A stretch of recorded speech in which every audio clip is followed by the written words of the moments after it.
I'm Jeff, and this is my friend Mike, but you probably know us as the Interview Guys. We're just about to jump on a plane to start our sold-out job interview world tour, but first, we had to respond to some of our students. Now everybody was asking us to do another video about interview questions, so we decided to take a poll of all our students to find out which 3 they wanted us to cover.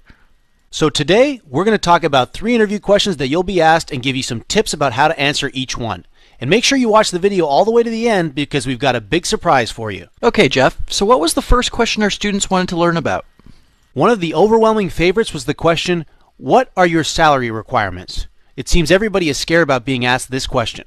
Well, one good way to answer this question would be to say, I'm sure when the time comes and I know more about the details of the position and how it fits into the bigger picture, we can come to a mutually agreeable figure.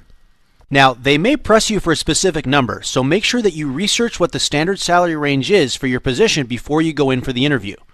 Offer the salary range when they ask and justify where you think you belong on that range based on your experience, tenure, and other similar factors. Okay, so that takes care of that question. What's the next question our students wanted to tackle? The next question on our list is, are you a team player or do you prefer to work alone? Now, this is an interesting one because in our opinion, you should never imply that you aren't a team player. That's right. The key here is to show that you're a team player, but not so much of a social butterfly, especially if your research has shown that the job you're interviewing for requires a lot of solo work and not a lot of team interaction. In this case, show that you do some of your best work when you are left to concentrate and work on your own, but that when the situation asks for interaction with team members, you are equally effective. Okay, so last but not least is the question, how would you describe yourself? What's the best way to tackle this one, Jeff?